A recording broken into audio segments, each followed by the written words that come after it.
Ինչ է լինում այն պարագայում, երբ որ կազմակերպությունը չի կարողանում կատարել իր պարտավորությունները։ Տեղի է ունենում հրդեհների մարման քաղաքականության դրսևորումը։ Ինչ կարևոր գործիքներ կան սնանկության վարույթում, որը կարող է օգնել պարտապանին դուրս գալ այդ ծանր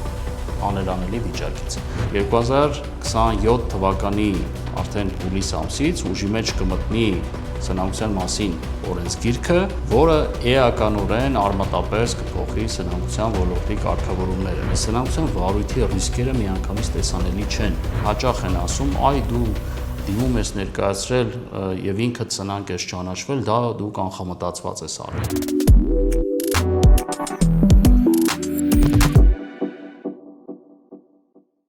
Միջնադարում, երբ որ մարդիկ չէին կարողանում կատարել իրենց պարտավորությունները, մարդկանց կարող էին ենթարկել հարկադիր աշխատանքի, բանտարկել, ծեծել, բռնության ենթարկել եւ նույնիսկ մահապատժի ենթարկել։ Եվ ժամանակի ընթացքում պետությունները հասկացան, որ դա բերում է հասարակական շատ բացասական երևույթների, ինքնասպանությունների, հանցագործությունների, բռնությունների եւ այլն։ Եվ արդյունքում անհրաժեշտություն առաջացավ գտնելու մի ելք, երբ որ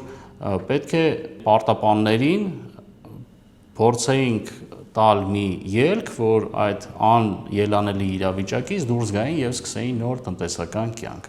Եվ այսպիսով առաջ եկավ fresh start-ի գաղափարը։ Այս տերմինը շատ կարևոր է հիշել ընդհանրապես սնանկության վարույթում, որովհետեւ fresh start դա կանխորոշում է այն իրավիճակը, երբ որ պարտապանի պարտավորությունները մնում են անցյալում եւ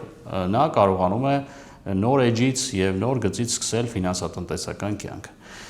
Սա գործում է ֆիզիկական անձանց համար եւ ֆիզիկական անձանց սնանկության վարույթում ընդհանրապես ներկայիս կարգավորումներով, այն կարգավորումներով, ինչպիսին որ կա նաեւ Հայաստանի Հանրապետությունում, կարող է լինել երկու ելք, այսինքն երկու ճանապարհ կարող է ունենալ սնանկության վարույթը ֆիզիկական անձի պարագայում, որոնք են դրանք։ Մեկը հենց պարտավորություններից ազատումն է, եւ երկրորդը ֆինանսական առողջացման ծրագիրն է։ Ինչ նպատակ կարող է հետապնդել իրավաբանական անձը սնանկության վարույթում։ Քանի որ ի տարբերություն ֆիզիկական անձի իրավաբանական անձը կարող է լուծարվել, հետեւաբար այստեղ մենք չենք խոսում այն մասին, որ կազմակերպությունը ազատվում է իր պարտավորություններից։ Կազմակերպությունը կամ լուծարվում է, այսինքն դուրս է գալիս տնտեսական հարաբերություններից, կամ իրականացում է առողջացման ծրագիր, որի նպատակն է կազմակերպությանը օգնել, որպեսզի նա ավելի բարենպաստ իրավիճակում կարողանա կատարել իր պարտավորությունները գործընկերների նկատմամբ եւ վերադառնա բնականon տնտեսական կյանք։ Նշեմ, որ շատ հաճախ, երբ որ կազմակերպության մոտ առաջանում է մի օղակում ֆինանսական խնդիրներ, դա այսպես ձնագնդիկի էֆեկտով մեծանում եւ դառնում է շատ ավելի մեծ եւ վերջում պայթում է ավելի մեծ ուժգնությամբ եւ առաջացնում է շատ ավելի ծանր հետևանքներ։ Օրինակ,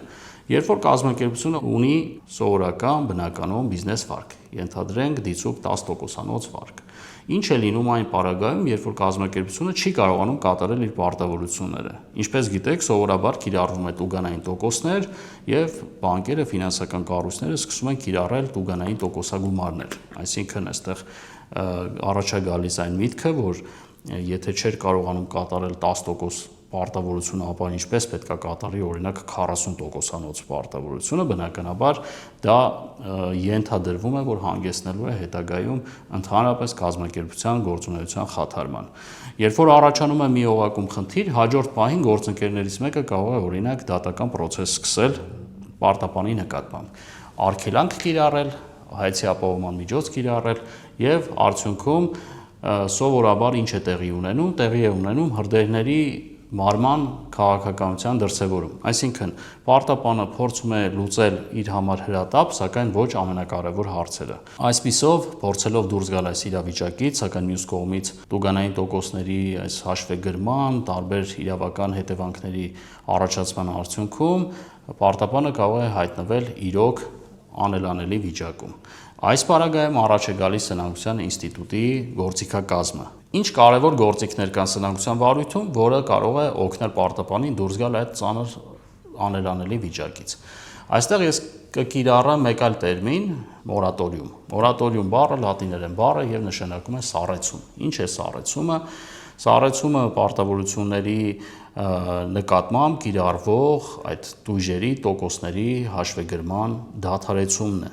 Այստեղ շատ կարևոր է ընդգծել, որ պարտավորությունների ոչ միայն այդ տուգանային տոկոսներն են դադարեցվում, այլ նաև սովորական տոկոսները։ Եվ տեսնում եք դա ինչքան կարևոր գործիք է պարտապանի համար այդ ծանր իրավիճակում ունենալ շնչելու ժամանակ եւ իրականացնել մոնիտորինգ եւ հասկանալ արդյոք կարող է նա տնտեսապես վերականգնել իր գործունեությունը առողջացման ծրագիր իրականացնելու միջոցով, թե խնդիրները այնքան են կուտակվել, որ այլևս հնարավոր չէ բուժել, այսպես ասած, այս կազմակերպությանը եւ պետք է նրան հարկադրաբար լուծարելով դուրս բերենք այս տնտեսական հարաբերությունների շղթայից։ Սնանկության գործընթացը հնարավոր է սկսել երկու ճանապարհով՝ կամավոր սնանկությամբ կամ հարկադրված սնանկության ճանապարհով։ Ինչպես հուշում է անվանումը, կամավոր սնանկությունը այն դեպքն է, երբ որ պարտապանը ինքը իր կամքով դիմում է դատարան, հայտնելով, որ իր մոտ առկա են անվճարունակության հատկանիշներ։ Սա ընդհանրապես ընդունված է անվանել նաև հաշվեկշռային սնանկություն, քանի որ այստեղ գործ ունենք այն իրավիճակի հետ, երբ որ պարտապանի բալանսում, ընդհանրապես մենք խոսում ենք իրավաբանական անձանց մասին, սակայն նույն կանոնը մինչև վերջերս գործող սնանկության մասին օրենքով տարածվում էր նաև ֆիզիկական անձանց վրա։ Սակայն ընդհանրապես դասական առումով մենք խոսենք իրավաբանական անձի կամավոր սնանկության մասին եւ այն իրավիճակի, երբ որ փաստացի առաջանում է անվճարունակության հատկանիշ։ Ինչ է անվճարունակության հատկանիշը։ Դա այն իրավիճակն է, երբ որ պարտապանի մոտ առկա պարտավորությունները գերազանցում են իր ունեցած ակտիվների արժեքը։ Իսկ հարկադրված սնանկության պարագայում արդեն գործ ունենք այն իրավիճակի հետ, երբ որ պարտատերը, ում նկատմամբ պարտապանը ունի որոշակի ֆինանսական պարտավորություններ, ներկայումս գործող օրենքով այդ պարտավորությունների շեմը պետք է լինի 2 միլիոն դրամը գերազանցող պարտավորություն, պետք է լինի 90 օրվա կետանցված ժամկետ եւ պետք է լինի անվիճելի պարտավորություն։ Եթե ներկայիս գործող օրենքով առկա են այս 3 պայմանները, ապա պարտատերը կարող է իրավաբանական անձի դեմ ներկայացնել սնանկության դիմում, որը կոչվում է հարկադրված սնանկության դիմում։ Ինչու եմ ասում գործող օրենքով, այստեղ ուզում եմ կարևորել մի իրավիճակ եւ դա կարծում եմ, որ շատ կարևոր է մեր իրավաբանների, հաշվապահների եւ կազմակերպությունների ղեկավարների համար։ Մենք, ինչպես գիտեք, ունենք գործող սնանկության մասին օրենք։ Վերջերս հուլիսի 2-ի դրությամբ ուժի մեջ մտավ փոփոխությունների մի մեծ փաթեթ, որով էականորեն փոփոխվեցին ֆիզիկական անձանց սնանկության հատկանիշները եւ ընթացակարգերը։ Սակայն իրավաբանական անձանց մասով դեռևս շարունակում է գործել հին օրենքի կարգավորումները։ Այստեղ կարևոր է իմանալ, որ 2027 թվականի արդեն հուլիս ամսից ուժի մեջ կմտնի սնանկության մասին օրենսգիրքը, որը էականորեն արմատապես կփոխի սնանկության ոլորտի կարգավորումները։ Այսպիսով ունենք մի վիճակ, երբ որ առկա է գործող օրենք, առկա է գործող օրենքում կատարված փոփոխություններ, որոնք արդեն իսկ ուժի մեջ են մտել, եւ առկա է արդեն ընդունված օրենսգիրք, որը ուժի մեջ կմտնի 2027 թվականի հուլիս ամսին։ Սնանկության գործընթացը իր բնույթով բացառապես իրավական գործընթաց չէ։ Այն համալիր գործընթաց է, որը ներառում է թե ֆինանսական, թե իրավական, թե հաշվապահական եւ տնտեսագիտական տարբեր կոմպոնենտներ։ Սակայն իրավական առումով այն ինչով է հետաքրքիր, որ սնանկության վարույթի ռիսկերը միանգամից տեսանելի չեն եւ շատ իմ գործընկերների ես պարտադիր խորհուրդ եմ տալիս շատ լավ ուսումնասիրել սնանկության մասին օրենսդրությունը, որովհետեւ կան ռիսկեր, որոնք, այսպես ասած, խութերի տեսքով կարող են ի հայտ գալ գործի ընթացքում։ Եվ այստեղ շատ կարևոր է ընդհանրապես հասկանալ, թե իրավական ուրեմն կարգավորումները գործող, թե առաջիկա փոփոխությունները եւ շատ կարևոր է նաեւ հասկանալ այն լիազորությունների շրջանակը, որը ունի սնանկության կառավարիչը սնանկության վարույթի ընթացքում։ Պետք է ընդգծեմ, որ ի տարբերություն քաղաքացիաիրավական գործընթացների, սնանկության վարույթը ունի հստակ առանձնահատկություններ եւ շատ կարեւոր է այսպես զուգահեռներ տանել քաղաքացիաիրավական գործընթացների եւ սնանկության գործընթացների միջեւ, որպեսզի ամբողջությամբ հնարավոր լինի բացահայտել սնանկության վարույթի առանձնահատկությունները։ Կարող եմ մի քանի բան ընդգծել այստեղ մասնագետների համար, հատկապես փաստաբան իմ գործընկերների համար, երբ որ պետք է որոշում կայացնեն, թե ինչ ճանապարհով են իրենք օրինակ որոշում, ինչպես պաշտպանեն իրենց վստահորդների շահերը։ Այստեղ կարևոր նշանակություն ունի հասկանալ յուրաքանչյուր վարույթի նախ եւ առաջ հետևանքները, հա, նույն պարտատիրոջ համար կամ պարտապանի համար։ Շատ հաճախ մենք փաստաբանները զբաղվում ենք այն իրավիճակների հետ, որ անհրաժեշտ է օրինակ գումարի բռնագանձում իրականացնել, վերականգնել պարտքերը եւ այլն։ Նմանատիպ իրավիճակներում օրինակ կարևոր է հասկանալ, թե յուրաքանչյուր վարույթի հետ կապված ինչ դատական ծախսեր կարող են առաջանալ։ Սկսած պետական տուրքից, որը ինչպես գիտենք, քաղաքացիական վարույթում գումարի բռնագանձման պահանջ ներկայացնելիս ներկայիս գործող օրենքով կազմում է 3%, իսկ օրինակ սնանկության վարույթում դա ունի միանվագ տեսք, այսինքն սնանկության դիմում ներկայացնելու համար ֆիզիկական անձանց պարագայում ներկայացվում է 200,000 դրամ պետական տուրք, իսկ իրավաբանական անձի դեմ սնանկության դիմում ներկայացնելու համար վճարում է 1 միլիոն դրամ միանվագ պետական տուրք, անկախ գումարի չափից, անկախ պարտավորության չափից։ Այստեղ ուզում եմ խոսել ընդհանրապես կազմակերպության ղեկավարների պատասխանատվության մասին սնանկության վարույթների շրջանակներում։ Ինչպես գիտենք, սովորական պայմաններում, երբ չկա սնանկության վարույթ, գործում է այն կանոնը, որ օրինակ կազմակերպության ղեկավարը չի կրում պատասխանատվություն կազմակերպության պարտավորությունների համար եւ նույն կերպ կազմակերպության բաժնետերը կամ մասնակիցը չի կրում պատասխանատվություն կազմակերպության պարտավորությունների համար եւ հակառակը։ Այսինքն սա դասական կանոն է, սակայն օրինակ սնանկության վարույթում կարող է լինել իրավիճակ, երբ որ առաջ մղվի կազմակերպության ղեկավարի կամ բաժնետիրոջ պատասխանատվության հարցը։ Հատկապես սա